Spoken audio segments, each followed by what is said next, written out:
Hello friends, welcome back to Pragati Mantra classes. My name is Shivangi Agarwal. So students, आज हम लोग एक अपना मैथ्स का नया चैप्टर शुरू करने वाले हैं जिसका नाम है समलंब का क्षेत्रफल यानी कि एरिया ऑफ ट्रेपेजियम। और देखिए, इस चैप्टर के बाद हम लोगों के भी मुश्किल से 4-5 चैप्टर और बचे हुए हैं, तो वो सारा का सारा हमारा हम ज्योमेट्री की तरफ चले जाएंगे। धीरे धीरे मैं कहूँ मेंसुरेशन की तरफ चले जाएंगे।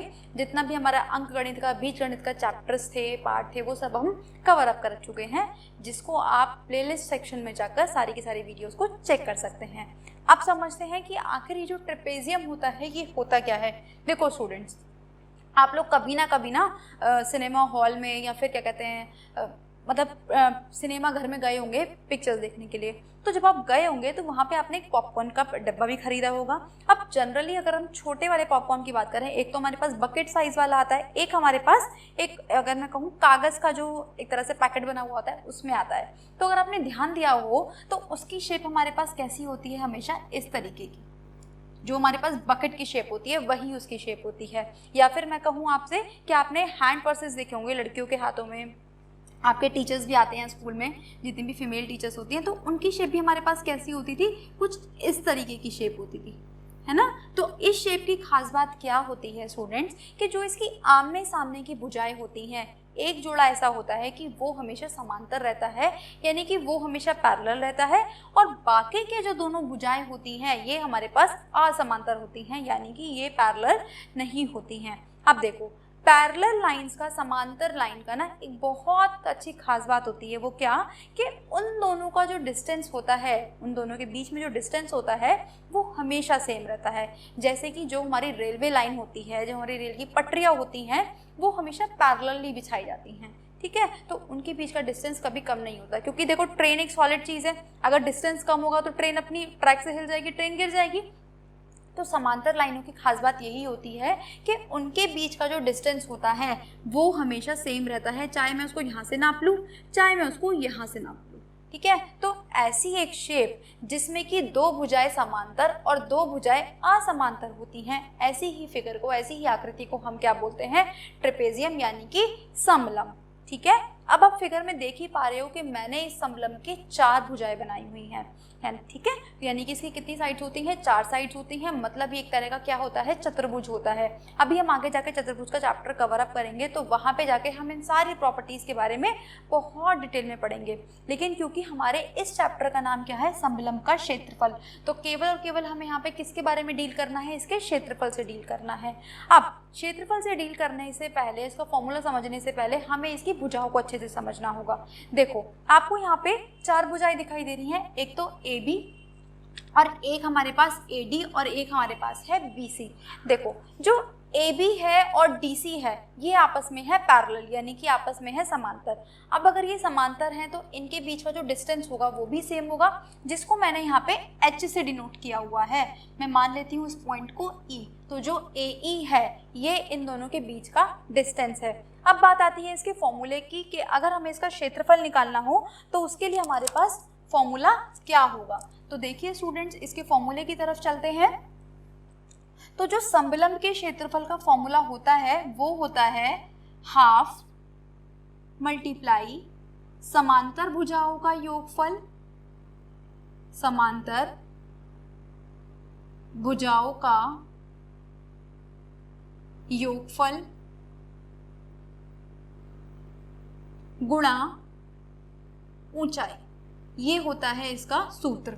अब देखो, यहाँ पर अगर मैं समांतर भुजाओं की बात करूँ तो जनरली आपकी बुक्स में भी, या आपने जब छोटी क्लासेस में इसको पढ़ा था, तो हम इसको AB से डिनोट करते थे। अब आप चाहे A को बड़ी वाली साइड ले लो चाहे छोटी वाली, चाहे B को बड़ी वाली ले लो चाहे छोटी वाली, उस बात से कोई फर्क नहीं पड़ने वाला। तो देखिए यहाँ पे क्या बन जाएगा, half into A plus B, क्योंकि वो योगफल की बात कर रहा है, गुणा ऊंचाई, ऊंचाई को हमने दिखाया हुआ है H से। ये हो जाएगा हमारे पास समलंब का क्षेत्रफल, समलंब का क्षेत्रफल। आई होप ये फॉर्मूला आपको समझ में आया होगा। ये बन गया हमारे पास हमारा फॉर्मूला। अब देखो, अब बात आती है कि हम इसे क्वेश्चन किस तरीके से अटेम्प्ट करेंगे। तो अगर आप ध्यान से देख पा रहे हो तो हमारे पास यहाँ पे 4 चीज़ें अननोन हैं, मतलब 4 चीज़ें ऐसी हैं जो वो हमसे फाइंड करवा सकता है। क्या क्या? एक तो समलंब का क्षेत्रफल जिसके बारे में हम बात कर रहे हैं, एक या तो वो हो सकता है इन दोनों में से कोई भी एक भुजा हमें ना दे, या फिर हो सकता है कि हमें ऊंचाई ना दिया जाए।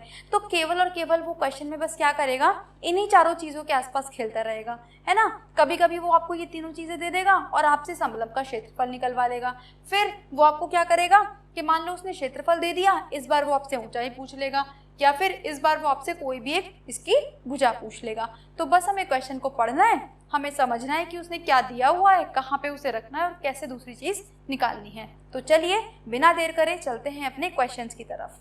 चलिए पहले क्वेश्चन की तरफ देखते हैं। और पहले क्वेश्चन में हमें दिया हुआ है कि समलंब की समांतर भुजाएं 12 मीटर और 6 मीटर है तथा उनके बीच की दूरी 8 मीटर है। तो हमें समलंब का क्षेत्रफल ज्ञात करना है। देखिए बिल्कुल सिंपल क्वेश्चन है, कोशिश करिएगा कि आप इसकी भी फिगर बना के आ पाएँ। ठीक है, इस तरीके से बस आपको मुश्किल से 5 ही सेकंड या 2 सेकंड ही लगेंगे। तो 8 मीटर दिया हुआ है, एक हमें दिया हुआ है 6 मीटर और एक हमें दिया हुआ है 12। इनके बीच की दूरी जो है वो है 8 मीटर। तो अब की बार हमें इसका क्षेत्रफल निकालना है। क्षेत्रफल का सूत्र अभी अभी हमने देखा कि हाफ इंटू ए प्लस बी इंटू एच, जहाँ पे कि ए प्लस बी है हमारे पास समांतर भुजाएं, तो समांतर भुजाएं 6 + 12 और ऊंचाई है हमारे पास 8। तो देखिए ये गया इससे 4 बार। अब जो स्टूडेंट्स गलती करते हैं मैं उनके बारे में बताती हूँ। वो क्या करेंगे, इस 2 से ना तो इस 6 को काट देंगे, इस 12 को काट देंगे। देखो ये ब्रैकेट में है और इन दोनों के बीच में प्लस का साइन है, तो इसको आप डायरेक्टली नहीं काटोगे। इस गलती से बचने के लिए आप क्या काम कर सकते हो, आप ना पहले इस ब्रैकेट को सॉल्व कर लो। तो ये क्या हो जाएगा 6 + 12 × 8। तो पहले आप इस ब्रैकेट को हटा लो, ब्रैकेट हटाओगे तो 16 + 6 कितना हो जाएगा 18 और ये है 8। अब आपको जो मन करे चाहे 18 को काट लो चाहे आप 8 को काट लो, अब इस पर कोई फर्क नहीं पड़ने वाला क्योंकि हमारे पास केवल यहाँ पे मल्टीप्लाई का साइन है, गुणा का साइन है। तो देखो ये कितना हो जाएगा 9 और 9 × 8 कितना होता है 72 मीटर स्क्वायर, यानी कि वर्ग मीटर। ये आ चुका है हमारे पास इसका क्षेत्रफल। बिल्कुल सिंपल क्वेश्चन था। इसी तरह के बस सिंपल क्वेश्चन आपसे पूछे जाएंगे। चलिए सेकंड क्वेश्चन की तरफ बढ़ते हैं। सेकंड क्वेश्चन में अब हमें दिया हुआ है कि ऊंचाई 4 सेंटीमीटर वाले एक समलंब का क्षेत्रफल 16 सेंटीमीटर स्क्वायर है। देखो मैंने आपको पहले ही कहा था कि वो इन चारों चीज़ों में से ना कोई भी आपको 3 चीज़ें दे देगा और समांतर भुजाओं में से एक 3 सेंटीमीटर है, यानी कि या तो ए या फिर बी, जो आपका मन करे आप वो ले सकते हो। वो 3 सेंटीमीटर दिया हुआ है तो हमें दूसरे की लंबाई बतानी है। यही फॉर्मूला यूज़ करेंगे। इस बार उसने हमें क्षेत्रफल दे दिया है कितना, ये दे दिया है 16। अब आधे का तो हाफ को तो एज इट इज लिख देंगे। ये क्या होता था हमारे पास समांतर भुजाओं का योग। समांतर भुजाएं कितनी दे दी हैं उसने हमें 3 और दूसरी हमें नहीं पता तो मैंने उसको बी ही मान लिया। दोनों के बीच की ऊंचाई कितनी है 4, ठीक है।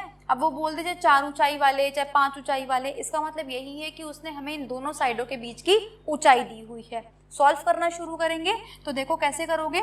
सबसे पहले इस 2 से हम काट देंगे इस 4 को, तो ये जाएगा 2 टाइम्स। अब ये जो 2 है ये आ जाएगा नीचे, 16/2 = 3 + b, तो ये जाएगा इससे कितना 8 टाइम्स। तो यानी कि 8 = 3 + b, यानी कि b आ चुका है 8 - 3, यानी कि b आ चुका है 5।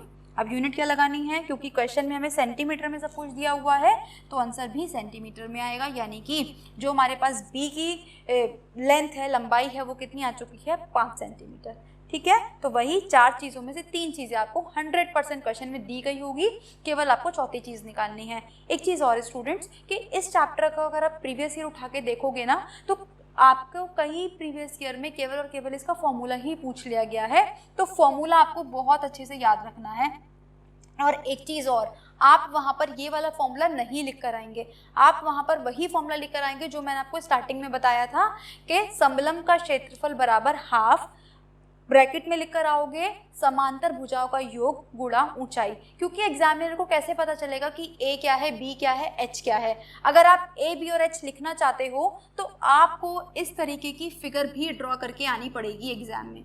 इस बात का ध्यान रखिएगा, नहीं तो आपके एग्जाम में मार्क्स कट सकते हैं। ठीक है, अगर आप ए, बी और एच दिखाना चाहते हो तो इस तरीके से बना के आइएगा, नहीं तो आप जो पूरा स्टेटमेंट वाला फॉर्मूला है आप उसको लिख कर आएंगे। चलिए नेक्स्ट क्वेश्चन की तरफ बढ़ते हैं। चलिए नेक्स्ट क्वेश्चन देख लेते हैं।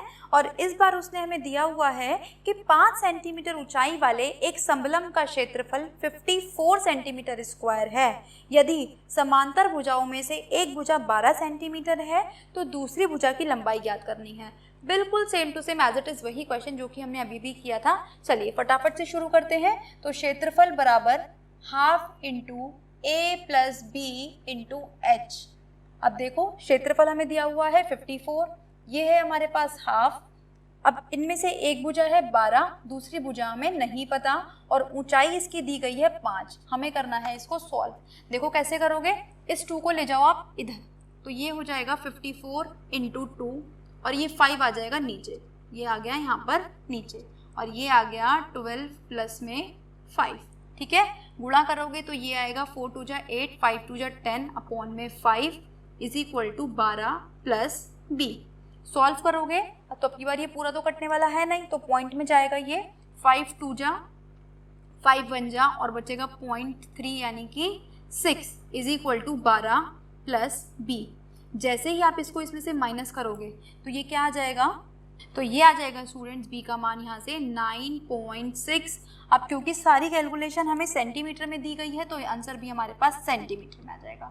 तो आपने देखा इस चैप्टर से बहुत ही बेसिक, बहुत ही इजी, अगर मैं कहूँ सबसे इजी चैप्टर अगर मैं कहूँ पूरी बुक का, तो हमारे पास यही था, या तो प्रोबेबिलिटी था, प्राइक था, और या फिर ये वाला। तो इसमें मैं कहूँगी आपके 1 या 2 नंबर जो भी आने वाला है इस चैप्टर से, बहुत आसानी से आप कर सकते हो उसको सॉल्व, और बहुत आसान सा चैप्टर था, समझ में भी आया होगा। आज की वीडियो आपको अच्छी भी लगी होगी, तो अगर अच्छी लगी है तो इसको लाइक करना ना भूलें, अपने फ्रेंड्स के साथ शेयर करना ना भूलें। चैनल पर नए हैं तो सब्सक्राइब कर दें, बेल आइकन को प्रेस कर दें, और ताकि आने वाले सारे नोटिफिकेशंस आपको टाइम से मिलते रहें। प्लस आप हमारा टेलीग्राम चैनल ज्वाइन कर सकते हैं, जिसका लिंक आपको डिस्क्रिप्शन बॉक्स में दिया हुआ है। तो मिलेंगे एक और नई वीडियो में एक और नए टॉपिक के साथ, तब तक पढ़ते रहिए। एग्जाम बहुत नज़दीक है आपका। All the very best.